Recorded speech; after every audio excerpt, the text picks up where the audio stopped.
صورتحال ہے ملک کی، اس پر آپ کیا کہیں گے؟ اور کیا آپ کو یہ لگ نہیں رہا کہ مزید سختیاں پیدا ہوگی پی ٹی آئی رہنماؤں کے لیے؟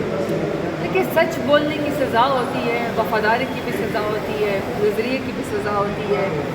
یہ تو میں نے پہلی دفعہ دیکھا تھا اور سنا تھا. ہم تو سمجھے کہ مظلوموں کی داد رسی ہوگی، سچ کا ساتھ دیا جائے گا، انصاف ملے گا. لیکن افسوس کی بات یہ ہے کہ مظلوم جو ہے ان کو سزائیں ہو رہی ہیں اور ظالم جو ہے وہ ملک میں دندناتے پھر رہے ہیں اور ان کی حکمرانی بھی چل رہی ہے بغیر الیکشن لڑے.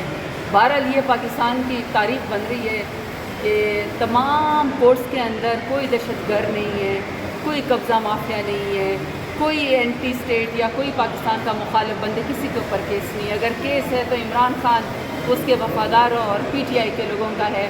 سیاسی کارکنان کو جس طریقے سے اتنے بڑے پیمانے پہ جس کو کہتے ہیں نا سزا اور جرم، بغیر جرم کے جو سزائیں دی گئی ہیں، یہ پاکستان کی تاریخ میں کبھی کسی سیاسی کارکنان کے ساتھ نہیں ہوا. کسی پارٹی کے ساتھ اس طرح انتقامی سیاست نہیں گئی جو میرے لیڈر خان صاحب، ان کے بیگم صاحب اور ہمارے کارکنان کے ساتھ نہیں کی گئی ہے. یہ تو آپ بھی وٹنس کرتے ہیں. کیا یہ سیاسی تحریک مزید زور پکڑے گی؟ کیا اسٹریٹجی ہے؟ 5 اگست گزر گیا، اب 14 اگست کے لیے کیا پلاننگ ہے؟ دیکھیے، سچ تو سچ ہے نا.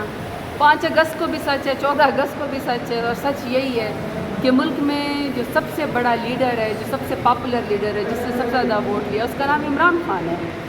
اور عمران خان کی آواز دبانے کے لیے جھوٹے مقدمے اس کے اوپر، اس کی بیگم صاحبہ کے اوپر، ہمارے اوپر، کارکنان کے اوپر. لیکن اس کے باوجود بھی ہم نے سچ کا ساتھ تو نہیں چھوڑنا نا. آخر کار یہ ریئلائز تو کرنا پڑے گا ان سب کو کہ یہ جن کی سیاسی لاشیں یہ لوگ اٹھا رہے ہیں، جو 17 سیٹوں والی جماعت ہے، یہ جو مرضی کر لیں، ان کی پاپولیرٹی نہیں ہے.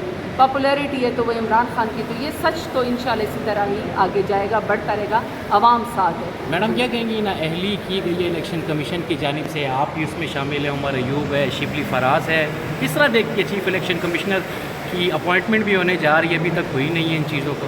دیکھیے، جو پاکستان میں سب سے پہلا ڈاکہ ڈالا گیا وہ تو یہ ڈاکہ ڈالا گیا کہ 8 فروری کو الیکشن چوری کیا گیا.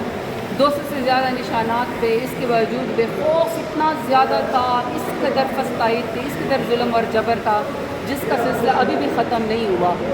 اور اس میں بھی ہماری پارٹی کو، ہمارے لیڈر کو ختم کرنے کی کوشش کی گئی. اللہ تعالیٰ نے محفوظ رکھا، پھر بھی لوگوں نے ہمیں ووٹ دیا. جماعت سے باہر نہیں بنی تو فارم 47 کے ذریعے نااہل نالائق لوگوں کو جو کہ ان الیکٹڈ تھے، جس کے عوام میں پذیرائی نہیں تھی، ان کو 17 سیٹوں والی جماعت کو ہمارے سروں کے اوپر بٹھایا گیا. اور سب کو پتہ ہے کہ اس کے بعد ملک پیچھے ہی گیا، ملک آگے نہیں گیا. یہ جو سڑکوں کے اوپر آپ خواتین کو گھسیٹتے ہیں، جس طرح کارکنان کو آپ گھسیٹتے ہیں، 10-10 سال 20-20 سال کی سزائیں دیتے ہیں، دیکھیں یہ وقت گزر جائے گا لیکن لوگوں کی ان کی تاریخ میں نا مکروہ اور سیاہ چہرے پی ڈی ایم کے یاد رہیں گے.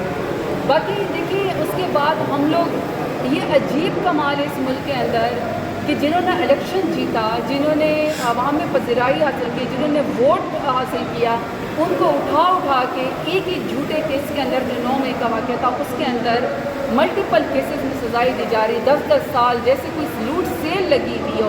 نہ انصاف دیکھا جاتا ہے، نہ کوئی گواہ دیکھے جاتے ہیں، گواہ بھی جھوٹے، انصاف بھی ایسا کہ اس کے اوپر جو ہے وہ انسانیت شرما جائے.